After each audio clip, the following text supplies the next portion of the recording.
कुछ समय पहले की बात है। बेलापुर गांव में रामदास नाम का एक सेठ रहता था जो बहुत ही कंजूस था। एक दिन वह अपने पासी के गांव में जा रहा था। रास्ते में उसे एक नदी पड़ा। नदी के ऊपर से लकड़ी का पुल था।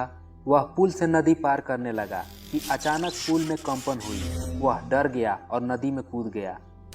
नदी में ज़्यादा पानी और तेज बहाव होने के कारण सेठ रामदास नदी में डूबने की स्थिति में आ गया। तभी उसने भगवान से मन्नत मांगी। हे भगवान, अगर नदी में पानी कम हो गया तो मैं 151 ब्राह्मणों को भोजन करवाऊंगा। धीरे धीरे नदी का बहाव कम हुआ और वह एक टापू पर जाकर खड़ा हो गया। उसमें थोड़ा सा हिम्मत और जान आई। जब सेठ ने सोचा कि मैंने कुछ ज़्यादा ही ब्राह्मणों को भोजन करवाने को बोल दिया तो उसने फिर बोला, यदि मैं 151 ब्राह्मणों को भोजन नहीं करवा पाया तो कम से कम 101 ब्राह्मणों को भोजन तो करवा ही दूंगा।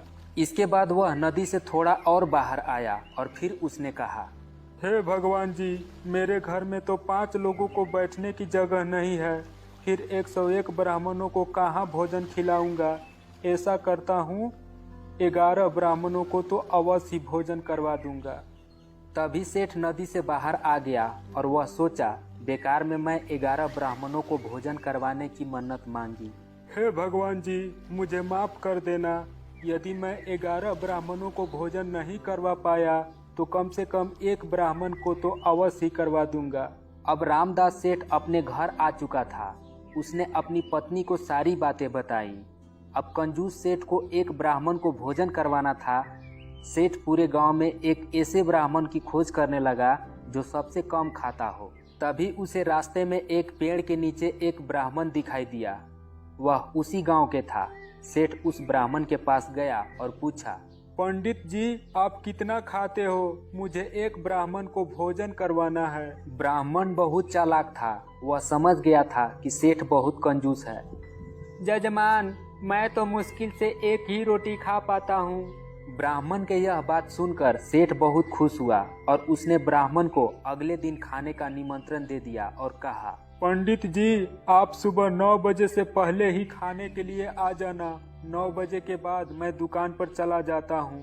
ठीक है जजमान, मैं 9 बजे से पहले आ जाऊंगा। अगले दिन जब ब्राह्मण 9 बजे तक भोजन करने नहीं पहुंचा तो सेठ ने अपनी बीवी को कहा, देखो जानकी, ब्राह्मण आए तो उसे खाना खिला देना। इतना कहकर सेठ अपना दुकान चला गया। तभी ब्राह्मण सेठ के घर आ गया। सेठ की बीवी ने ब्राह्मण को खाना खिलाया और ब्राह्मण ने पेट भरकर खूब खाना खाया। ब्राह्मण को सेठ की बीवी की बातों से पता लग गया था कि वह सीधी साधी है। ब्राह्मण खाना खाने के बाद रोने लगा। तभी सेठ की बीवी ने पूछा, पंडित जी, आप क्यों रो रहे हैं? जजमान, मुझे आपकी सास याद आ गई। वह जब भी मुझे खाने के लिए बुलाती थी तो जाते समय घर के लिए राशन और 501 रुपया दिया करती थी। ब्राह्मण की बात सुनकर सेठ की बीवी बोली, अगर मेरी सास आपको राशन और पैसे दिया करती थी तो मैं भी आपको राशन और पैसे दूंगी। अभी लाती हूँ।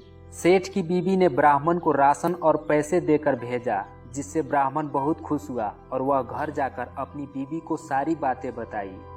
इधर जब सेठ घर पहुंचा तो अपनी बीवी से पूछा, तुमने ब्राह्मण को भोजन करवाया था? सेठ की बीवी ने उसे सारी बातें बताई। सारी बातें सुनकर सेठ का माथा ठनक गया। उसको पता लग गया था कि ब्राह्मण ने उसकी बीवी को ठग लिया। अगले दिन सेठ ब्राह्मण के घर पहुंचा। सेठ को घर के बाहर देख ब्राह्मण ने अपनी पत्नी को समझाया, देखो कौशल्या, सेठ घर के बाहर आ चुका है। जब वह पूछे कि पंडित कहाँ है तो बता देना कि पंडित मर गया और रोने लगना। मैं यहीं पर लेट जाता हूँ, तुम लाल कपड़ा डाल दो। सेठ जब ब्राह्मण के घर के अंदर आया तो सेठ को लेटा हुआ देखकर बोला, अरे लालची पंडित, उठो, मर गया क्या? तुमने मेरे घर पर खाना भी खाया, ऊपर से राशन और 501 रुपए लेकर मेरी बीबी को ही ठग दिया। सेठ जी, मेरे पति अब इस दुनिया में नहीं रहे। उनकी मृत्यु हो गई। वह जब से आपके घर के भोजन करके आए थे तभी से उन्हें उल्टी दस्त लग गया और फिर उनकी मृत्यु हो गई। यह सब सुनकर सेठ डर गया कि कहीं उनके भोजन से ही ब्राह्मण की मृत्यु तो नहीं हो गई। देखिए पंडिताइन, मैं समझ सकता हूँ जो भी हुआ। इस दुख की घड़ी में मैं आपके घर पर 6 महीने का राशन और ये लीजिए 20,000 रुपए रख लीजिए। पंडित जी को अच्छे से दाह संस्कार कर दीजिएगा। इतना कहकर सेठ अपने घर पर चला गया। इस तरह से चालाक ब्राह्मण ने कंजूस सेठ को ही ठग कर सबक सिखाया। इस कहानी से हमें यह सीख मिलती है कि हमें कभी भी लालच नहीं करनी चाहिए। हमें उम्मीद है यह कहानी आपको बेहद पसंद आई होगी। पसंद आई हो तो वीडियो को लाइक कर दीजिए, चैनल को सब्सक्राइब कर दीजिए और इस वीडियो को अपने दोस्तों में शेयर कर दीजिए। तो मिलते हैं अगले वीडियो में, तब तक के लिए जय हिंद।